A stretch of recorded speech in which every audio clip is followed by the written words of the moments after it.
this black-green Aetherworks deck. We already saw it earlier with Tan and Grace, Team Next Ridge Nexus, and Brad Carpenter both running it. The idea being that they're splitting the difference between an Aetherworks Marvel deck and a black-green deck. In a lot of ways, this is the matchup they wanted for the tournament. They're taking advantage of the fact that green-black Delirium has become sort of the de facto best deck in the format just because it interacts so well against so many potential decks in the format, and putting in Aetherworks Marvel because it's advantaged against green-black Delirium. Brad will attune on the first turn, setting himself up to 2 energy. Jeff, a cantrip of his own. His will be a Traverse the Ulfenvault. The advantage here is that this will play out like a mid-range mirror, except that Brad's deck will go so much bigger. Mm-hmm. Servant of the Conduit, the turn 2 play from Carpenter. Carpenter playing beautiful unglued basic lands. Hoogland as well. Grim Flare from Jeff. He has a 2/2 of his own. Can Brad power out something like a turn 3 Marvel? We will see. Answer is no. It is Evolving Wilds that he plays. And now Jeff goes to work. Liliana, the last hope. It will be the play, and immediately he's going to use that minus ability. Actually, a correction, no. He pluses on Servant and swings with Flare. Flare hits, and now it's a Flare trigger. Right. The plus ability that minuses a creature's power and toughness. Fair enough. Jeff puts 2 cards into the graveyard and 1 on top, both Murder and Ishkana Graph Widow into the graveyard. That brings up to 3 card types as he passes back to Brad Carpenter. So 1 more card type, and he will have Flare up to a 4/4. And for Brad, it looks like he is long on mana sources, plays Evolving Wilds, and passes. Looks like he has Emrakul and may not have another spell. Yeah, he's stuck at 4 energy and 0 Aetherworks Marvel. Things really aren't working out for him here. Liliana will plus. Grim Flare will swing. This is going to work again. Brad will crack the Evolving Wilds. I actually was somewhat curious to see him crack Evolving Wilds. If he keeps it in play, I suppose it represents a possible X6th energy, 5th or 6th one. Likely he's just building up to a situation. He wants to start casting things like Ishkana. Sure. Send the deck that very small percentage, not super relevant, but Jeff adds enchantment and land to the graveyard, so more than enough land types as he puts a 2nd Grim Flare into play. And Brad just draws another copy of Emrakul. So he's up to 3 now? Yeah, he's got some air in his hand. The issue is it's not even just if you draw 3 Emrakuls, then Marvel stops being a good top deck. Yeah, that's also definitely true. Ugh. And this is one thing when you look at black-green Aetherworks versus green-red Aetherworks, or even the Teamer version, there's no Glassblower's Puzzle Knot, there's no Cathartic Reunion. He's really just crutching on Vessel of Nascency as his way to find more Marvel. Yeah, swing for 8 from Hoogland puts Carpenter down to 8. You know, we saw some of this in Tan and Grace's deck as well. He had a sideboarded game against Teamer Aetherworks where he played a lot of discard, but then just floundered. And this game's going to go over to Hoogland. I am wondering, I like the innovative take on Black-Green Aetherworks, but I think after this game, I'm starting to question if this works. If you're not convincingly winning this matchup, I'm not really sure why this is the innovation that you would bring for this weekend. Yeah, the loss of Puzzle Knot and Cathartic Reunion is hurting them. Well, we're going to go ahead and look at the sideboard. I mean, this is a matchup. This has got to be the matchup that Brad wants. So 2 Natural State, 1 Kalidas, 1 Worldbreaker, 1 To the Slaughter, a Pick the Brain, 2 Flaying Tendrils, 3 Transgress the Mind, 3 Tireless Tracker, and a single Lost Legacy. So what Carpenter is going to want to do is try to make Hoogland sideboarding as ineffective as possible. He wants to compound the fact that he's playing this honest game of Magic that also has a sort of combo finish. So the Tireless Trackers are going to be the most significant card in that respect. Those are likely coming in. I imagine that Transgress the Mind is just one of the better cards in this green-black mirror matchup. A lot of the important cards are going to be the higher mana cards, Ishkana Graph Widow, Emrakul the Promised End. Those are going to be the biggest finds here. You're not really going to know how many Emrakul Jeff is on, so I don't know if you necessarily want Lost Legacy, but it is another option that Carpenter has at his disposal here. So on looking at Jeff Hoogland's sideboard, he's got an Appetite for the Unnatural, 3 Deadweights, an Emrakul the Promised End, a Kalidas Trader of Gut, 3 Natural States, a Nissa Vital Force, 2 Pick the Brain, and 3 Transgress the Mind. Well, the biggest find here are going to be these discard spells, the Pick the Brain, the Transgress the Mind. They're both good against the honest spells that Brad's trying to cast, and they also all catch the Aetherworks Marble. I'm not huge on appetite for the unnatural against the Aetherworks Marble. If you're able to get it when Brad doesn't have 6 energy and he just runs out a naked Marble, it's fine. There's a good argument for bringing that in, but it's not the most exciting thing. Yeah, a lot of times he doesn't cast it until he already has 6 energy, in which case artifact removal is kind of not great. And the Emrakul and Jeff's sideboard, you really want that for the black-green mirror. I assume that the fact that Carpenter's on Aetherworks doesn't really change that equation at all. Well, remember, this is our last open here, or single open weekend here of 2016. We have the Invitational coming up in 2 weeks. Then we break for the holidays. We do the Players' Championship, and we come back in 2017. And new in 2017 is going to be, actually starting in 2 weeks, it's going to be the Infinite Challenge Package. So this is new to the tour starting this year. It is going to be, so the 2-day package, if you buy this, includes entry to all challenge events all weekend long, and one of the off-format exclusive playmats. So what that means, we will be running challenge events all weekend in all formats. These are all, so it's free entry into all of the side events that are not the open or the classics. You get these, and it is at one flat price for as many as you want to play during the weekend. We have the same thing available at invitational weekends. It's $100 for a 3-day pass. So for only $20 more, you get a whole nother day's worth of Magic, and that's starting 2 weeks from now in Atlanta. So we'll have more of these each weekend, and once again, we have one in each of the formats, Modern, Legacy, and Standard, in each weekend. If what you want to do is fill your weekend with as much Magic as possible, maybe you're not interested in the competitive nature of the large event, this is a great deal. You can just sit there, you can play as much Magic as you want. It's excellent. So we're running this on Atlanta in 2 weeks, and you want to find out more, it's starcitygames.com/schedule. We'll give you the details for a specific open weekend. So game number 2, we talked about how for Jeff, it's going to be a battle of technical play this weekend. That last game, I feel like Brad didn't put him to the test at all. His deck didn't do anything. Jeff played well. Jeff played fine. He played well. 2 Grim Flayers, and Brad didn't put up a fight. Yeah. Brad cast 2 mana 2/2s, and that was about all he did. Well, for Jeff Hoogland, the number 2 player from Bloomington, Illinois, he has 15 open top 8s. He's actually still looking for his first trophy here on the SCG Tour. But 15 top 8's a huge number, an invitational top 8. He's been the number 1 player for most of the year. Tom Ross passing, I talked to Jeff at the Season 2 Invitational, which Tom Ross top 8, and Jeff said, the pressure's going to be on now. Tom's going to try to catch me. Tom's a great player. I hope I can keep him at bay. And he did it for most of the season. It took just last week for Tom to pass him. And the only tournaments left for that race, there's this event, and then there's the Invitational in Atlanta. We have Jeff here battling. He's up a game. He could be going to 4-0 here potentially, off to a good start, though there's few players more dangerous at an Invitational than Tom Ross. Yeah, I mean, even if Jeff takes the lead this weekend, which, a top 4 finish would be huge, yes, he still has to do better than Tom Ross at the Invitational to keep it. Tom Ross has more Invitational wins than Jeff has Invitational top 8s. And another 2 top 8s on top of that, I believe. That sounds about right. Tom has just one of the most storied Invitational players. He crushes it at those events. And opens, as he has been great our this most year. recent Modern Open champion, back-to-back Standard wins this year as well. I mean, what's impressive with Jeff's consistency is that he is the number 2 player on the tour this year without a single tournament win. I mean, that especially with how the point structure works, it's in a lot of ways that's a harder achievement. True.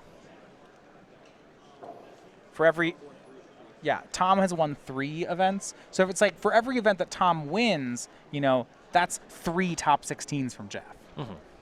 So Brad Carpenter kept on 5 on the play. He does have a turn 2 Woodweaver's Puzzle Knot. Brings him up to 4 energy.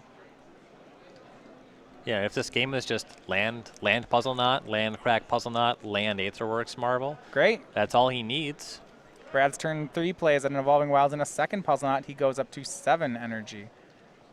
Hoogland will sacrifice his Vessel of Nascency. Yeah, and Jeff didn't present a Transgress the Mind on turn 2. That doesn't necessarily mean he doesn't have one. Theoretically, he could have that and be waiting to see Brad's third extra draw step here. Could also just have Pick the Brain. So there's pressure on here both for Brad to have Marvel on this coming turn and for Jeff to maybe have a discard spell here. Pick the Brain would be huge. He did hit Delirium off of that vessel. He has enchantment, creature, sorcery, land now. His hand looks to have many lands in it. And yeah, that's going to be Pick the Brain, a huge play here from Hoogland. He does have Delirium, and you see Noxious Gearhulk and another Puzzle Knot. So Brad should be happy that Jeff did not get either Aetherworks Marvel or Emrakul. Now, the issue is there's not a good top deck for Carpenter. He would need to top deck both the Marvel and the 4th land. Right. Jeff has not presented any threats just yet. Carpenter has a little bit of time, but he needs to get something going because he is up to just nothing. 3 Woodweaver's Puzzle Knots. Turns out only life gain doesn't do much. This is not even a good limited start. I mean, I've had some decks where this would be really good in, but those decks are very good. All it takes is, one Whirler Virtuoso, and his hands are really great. True. Going to be difficult for Brad to produce one of those, both in terms of mana requirements and because it's not in his deck. It's not really the right colors. Servant of the Conduit, the draw from Carpenter. It's fine. Like drawing a land. He'll cast it, go up to 9 energy, pass the turn. Jeff probably not sitting on too many removal spells in his deck at this point. Mind Rack Demon will be the play. Top 4 into the graveyard, gets Pilgrim's Eye, Grim Flayer. So now he has land, artifact, creature, sorcery, enchantment.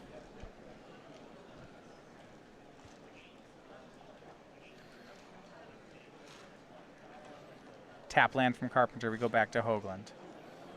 He is hoping that Carpenter does not top deck an Aetherworks Marvel. If I remember, at 29, he has played 3 Puzzle Knots. Mm-hmm. Jeff's going to grapple. We'll add instant to the graveyard for him. He sees can get any of these cards back. Tireless Tracker is also added. I suppose if damage is what he's interested in, maybe he just wants Grimflayer.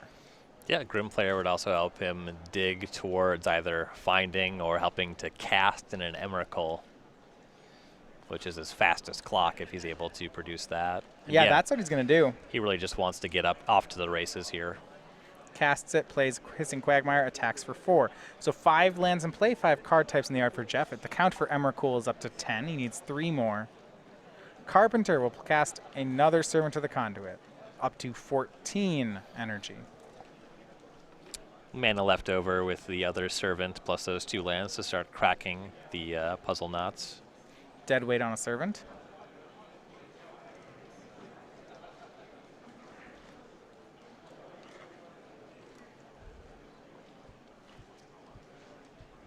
Jeff will activate Hissing Quagmire. So Brad will block the land, spend an energy to crack Woodweaver's Puzzle Knot, bringing him now up to 16 energy. But Jeff connects with Grimflayer, which means he'll get a trigger.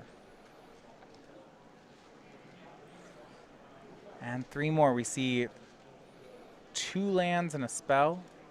Jeff will keep some of these on top. Replays the land. He lost one off Hissing Quagmire. And Brad draws the Marvel. And now immediately taps it. Top 6 cards, gets 1 for free. Does he hit Emrakul? I don't believe so, but he does hit another Aetherworks Marvel, so he can just spin it again if he wants. All right, yeah, that'll get him 2 energy back. That'll put him up to 2 12. full activations. When you have this many Puzzle Knots, oh, the things you can do.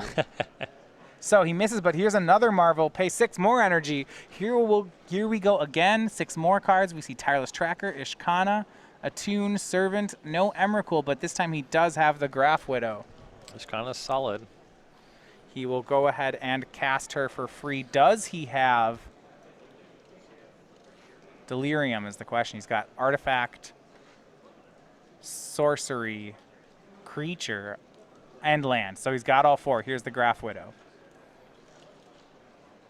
Okay. Now this would actually be a pretty good window for Jeff to have appetite for the unnatural, as Brad is still sitting on Marvel plus 6 energy.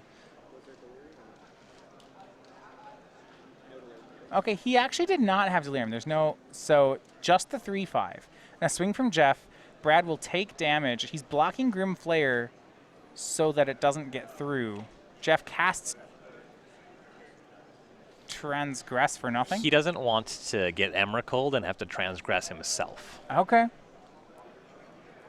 Brad draws. He'll spend the last 6 energy of Aetherworks Marvel. And now there's an Emrakul in the top 6. Brad's going to go ahead and cast her in the 13-13. The promised end has arrived. And look at this, Brad, because of all these puzzle knots, is actually still at 14. It feels like Jeff's just been hammering him with creatures each turn.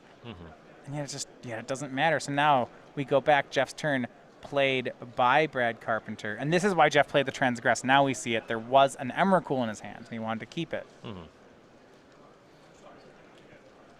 And that Emrakul is significant. That's really the best way for these Delirium decks to deal with opposing Emrakuls.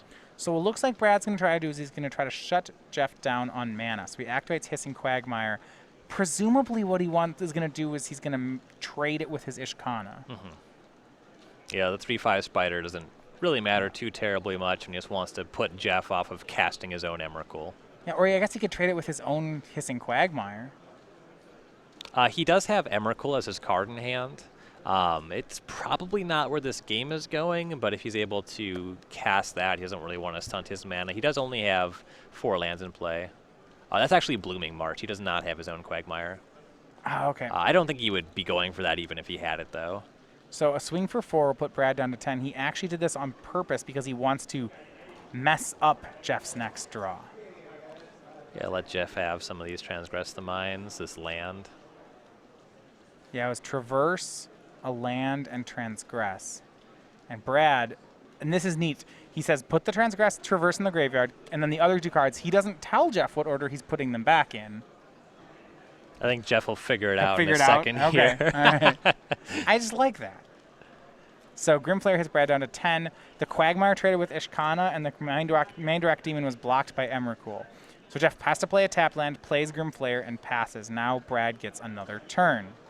He's going to crack a puzzle knot, go to 13, go back up to 5 energy. Aetherworks Marvel is not done. Not to mention that Jeff's on a 2-turn clock now that Brad is on tap with the Emrakul. Yeah, Vessel of Nascency, the draw for Carpenter. He's going to go ahead and cast.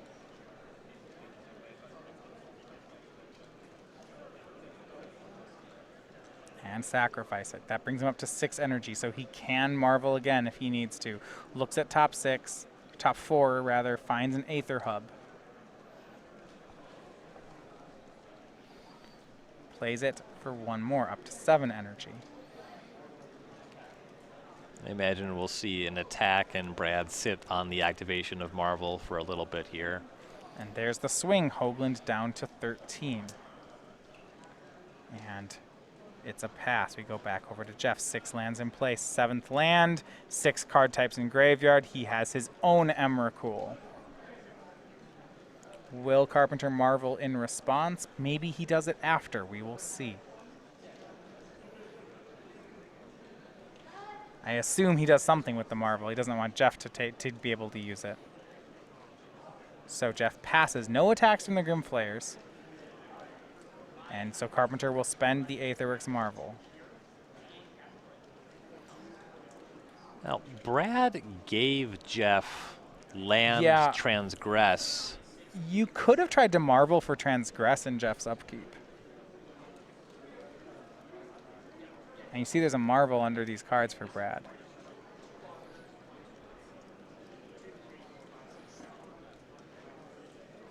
Yeah, but Brad left that land on top, which was the final mana source that Jeff needed to make his Emrakul.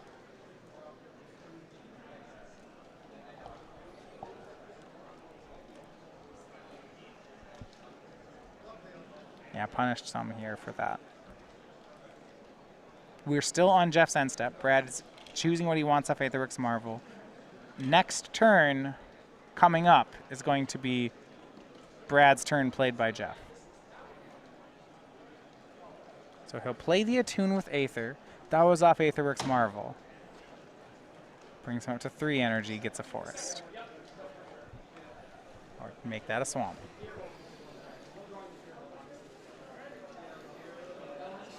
And Jeff will be able to use this Emrakul to eat Brad's Emrakul. Shouldn't be too much else that he can screw up for Brad here, of course, because Brad doesn't have a lot else going on. He can crack Puzzle Knot and spin that Marvel there. Transgress the draw from Brad. That's a great draw if you're a fan of Hoogland's. He can have Brad transgress himself. He has enough mana to transgress away the Emrakul and crack the Puzzle Knot to spin away all of the Marvel energy. Yeah, this looks like this might be Jeff's game here, actually. Yeah, transgress was not the card that Brad wanted to see drawn that turn. So Hoogland is going to sacrifice Puzzle Knot. That brings him up to 7 energy. Yep. And he'll be able to spend the extra energy using Aether Hub as well. Yep, so here's the Aetherworks Marvel, top 6 cards.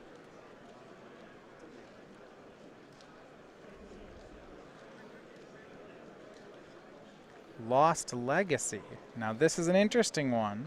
If Jeff has some bad spell in his hand, he does have Transgress the Mind, so he can just use this as a redraw. Well, he can. It's target player, not opponent, so he can have Brad Lost Legacy his own Emrakuls away. Given that he already has Transgress and he can get rid of Emrakul, I suppose Lost Legacy deals with any potential Emrakul. It looks like he kind of has this locked up. Well, the danger would be if Brad does something like draws 4th Puzzle Knot. Yeah, something like that. That might be the only card. So he's going to have Brad Lost Legacy himself, naming Emrakul the Promised End. So he's going to get the other ones. This will have Brad draw a card. There was one in his hand.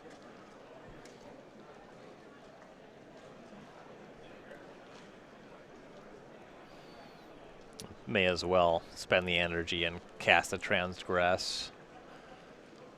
It's not an additional card type in Brad's graveyard or anything. He already about has to draw a sorcery. card. Maybe he even He draws could hit something. Yeah. All right, there it is. Can hit that Tireless Tracker. Emrakul's trade. Brad gets an energy. He's up to 2. He's going to go ahead and transgress away his own Tireless Tracker. Now Brad gets his own turn. 2 down to 1 energy, I believe. And those Puzzle Knots there, they were only able to... And Brad does, oh my gosh, Brad draws the 4th Puzzle Knot? We were talking about this was his out, and he hits. Yeah, Jeff's, that Lost Legacy is certainly paying off here. Best Brad can really find is Ishkana. Okay, so Jeff's going to traverse. He has Delirium, he can find... Well, we'll see. This was the draw that Jeff needed to avoid here.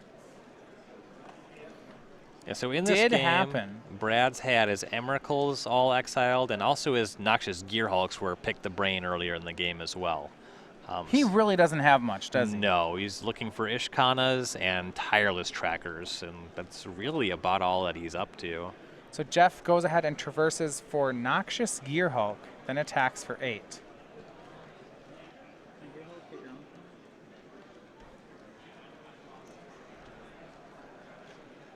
And the damage will hit in. Jeff's going to get to look. You make 2 Grimflayer triggers here. Keeps the card on top, bins 2, does it again. Looks like Ruinous Path is the card he kept on top. Now, Gearhulk could blow up a Grimflayer if Jeff wanted to gain more life. Yeah, and Aetherworks Marvel into Ishkana makes an attack, and Brad he's 1 land shy of an activation of the Ishkana, but that could be lethal very easily. Well, he could draw it. Right, exactly. Yeah, he's only 1 land short. So Gearhulk's a play from Jeff, and he is going to destroy his own Grimflayer. That puts him up to 11. All right, I like that. Carpenter will go to 14, up to 7 energy. End step, he will likely Marvel. Does he even have something left? Sure, Ishkana was in the top 6. So he'll play the Graphoto. It was the best card he could hit. Here's 3 spiders that come alongside it. rest of the cards on the bottom. Not out of the woods at all yet for Carpenter. Draw for turn. It's a copy of a tune. That's not going to get him high enough to do much. He can't activate the Ishkana because it was a tune and not a land. It's not enough energy for him to start spinning the Marvel again. Jeff, Ruinous Paths away the Ishkana. Carpenter up to 4 energy. Paying full retail to awaken and make this forest a 4/4 as well. Jeff swings with the 5/4 Menace and the 4/4 Grimflayer.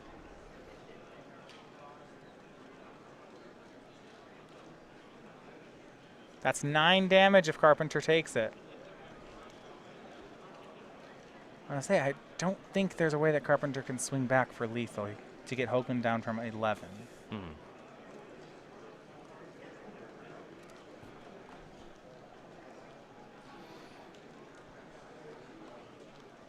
What he will do is chump 2 spiders so that he can spin Marvel again.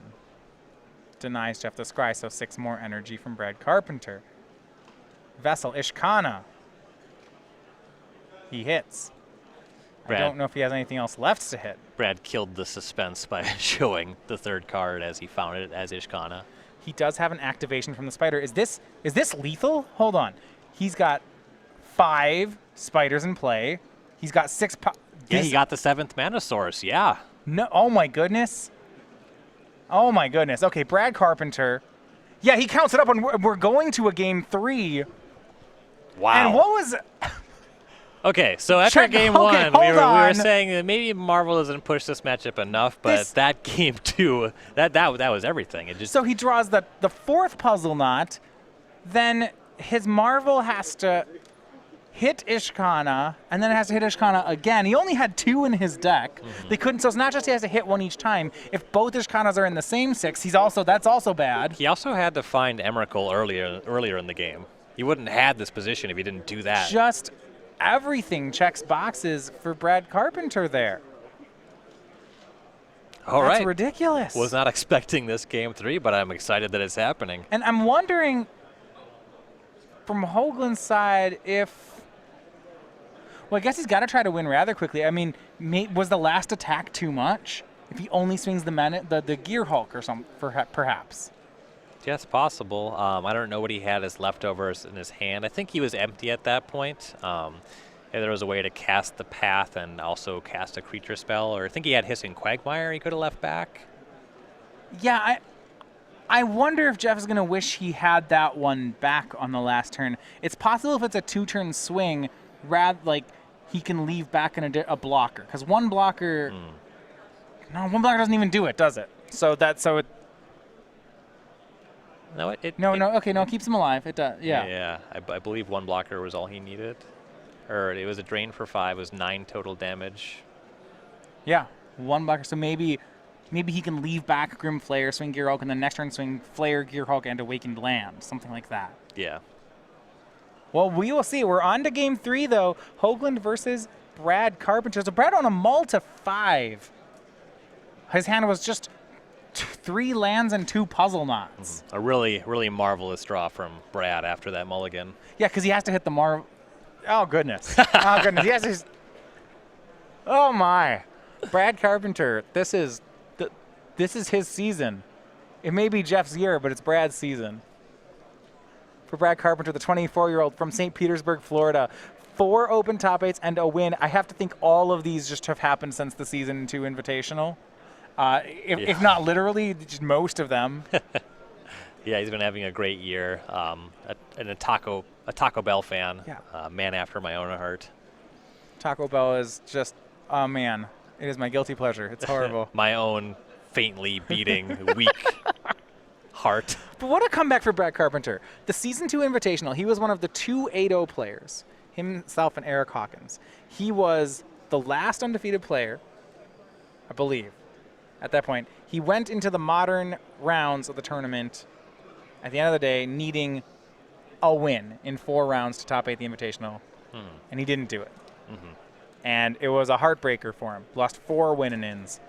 And then comes back and has the best 2 months of his life in Magic and qualifies for the Players' Championship anyway.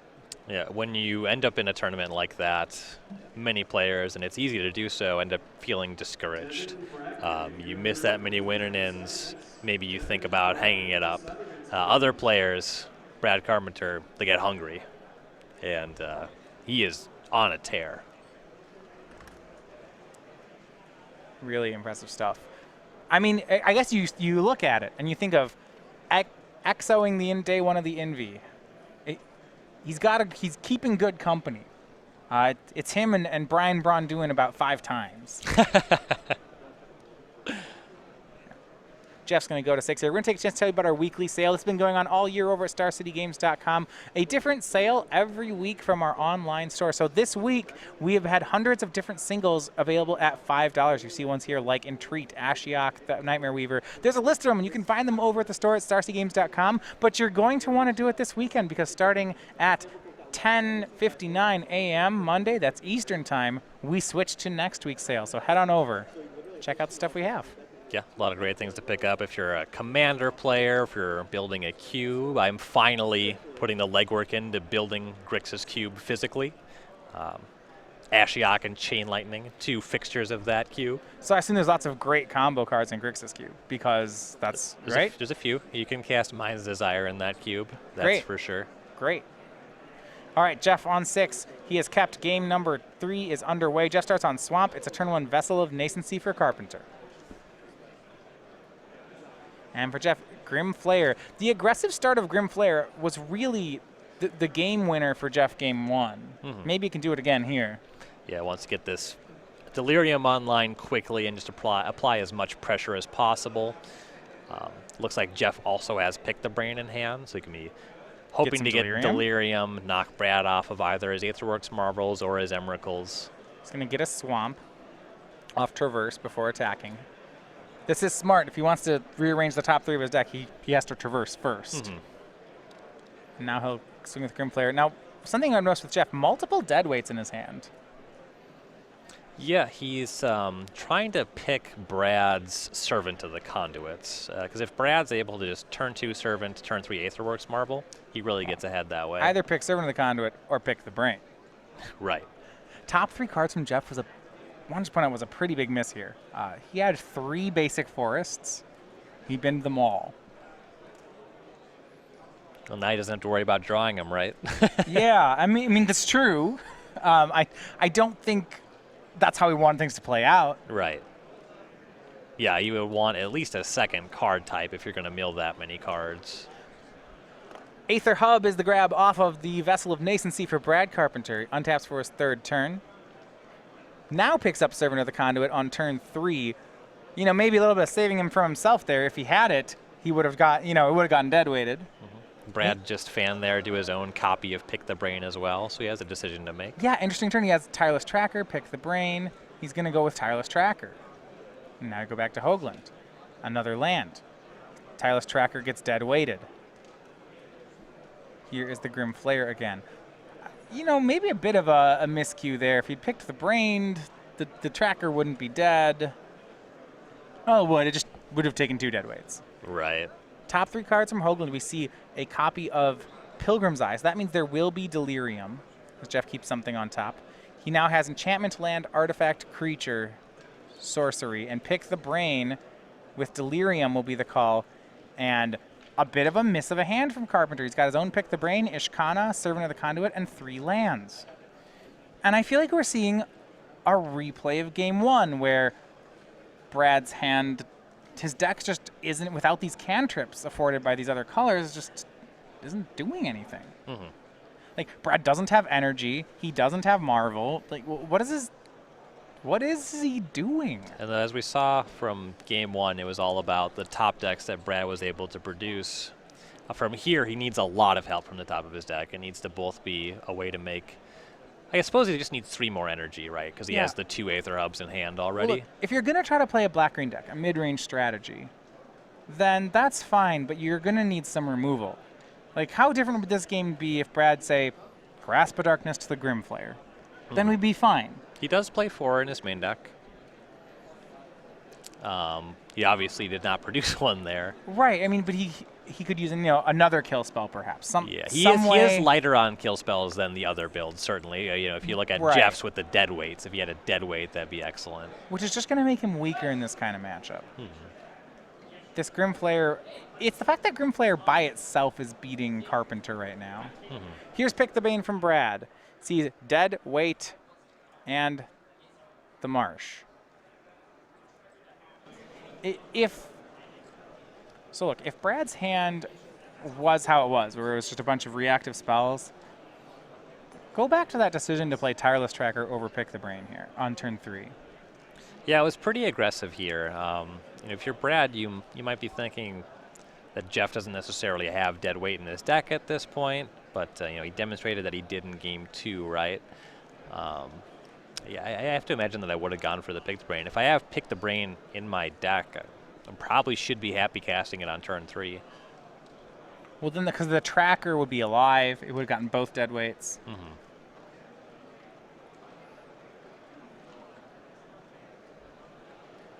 And a card like Tireless Tracker is exactly what Brad needs right now. Right. We'll go back to Hoogland. I mean, Hoogland doesn't need anything. Grimflayer swings in for 4 more. Yeah, he just has a couple lands in hand, but the Grimflayer trigger should help him dig out of that. Finds Traverse, Vessel. Options here for Hoogland to see what he wants to keep. All 3? Sure, he'll put all 3 on top. Play a tapped land. In particular, if he's drawing Traverse, you're going to shuffle anyway. Land from Carpenter. Plays Servant of the Conduit. He's up to 5 energy. I suppose this means, 3 Aether Hubs and a Servant. If he draws Aetherworks Marvel... He has Evolving Wilds. He'd go right to 6 and be able to spin. And as we saw in Game 2, Brad is very good at hitting those cards when he needs them. A well-practiced skill. And Jeff's just going to try to increase the clock. His draw for the turn was Traverse the Ulfenvault. He will Traverse for Ishkana, swing for 4 off the Flayer. That'll put Carpenter to 8. Top 3, 2 lands in Pilgrim's Eye. I don't know if Jeff wants any of those. Throw those all in the garbage. He's keeping a land on top, actually. Plays. Oh, that does give him mana to activate Ishkana. Right. That does make sense. Yeah, Ishkana makes spiders. Now is it Marvel? It is Puzzle Knot. It's not exactly an Aetherworks Marvel. No. So I could put him to 14, facing a crack of 10 plus an activation. So he can put the Servant in the way of the Ishkana, then he just takes 11 in combat plus 4. It's looking like he's dead to me. Well, you're kind of the life gain off Puzzle Knot. Is he dead through that? Yeah, he only goes up to 14, right? Okay, never. Yeah. So he does. He can maintain, chump block right through here. So 1, 2, 3, 4, 5, 9. Now if he blocks this way, he goes to 1. Okay. So he'll block the Ishkana, go to 14 and go to 11 energy. Even if he draws Marvel and Marvel's into Emrakul, I'm not sure he can win. He doesn't really have a way to clean up this much stuff. Yeah. And there's nothing that Jeff can top deck that he can make him cast that really does too much about that either. Yeah, there's no, just hard sweeper in the black deck. So, takes 7. Carpenter drops to 7. Jeff top 3s again. And this is the story of the game. This Grimflayer has hit every turn. Puts all 3 in the graveyard. Passes back to Carpenter. He's got 1 draw to work with. It's Aetherworks Marvel, okay. Right on time again for Brad. Not on time, but it's, I'm going to make the argument for late. But let's see what he can get. Is there anything that keeps him alive here? Well, currently he's just dead to double Ishkana activation. Do it now, untap, do it again. He need to hit Emrakul, take Jeff's turn, and I guess if Jeff draws a kill spell, well, let's step 1. Can he hit Emrakul? 1, 2, 3, 4, 5, and 6. No, sir. That's going to be the match. Jeff Hoogland is going to win it 2-1, and number 2 defeats number 4. Jeff continuing to try to grab those points. Okay, so Brad made an exciting show of it. After what we've seen on camera so far this weekend, I feel like I'd be happier just playing straight black-green Delirium. Well, yeah, I want to go back on this. This should be a matchup that's good for Brad Carpenter. And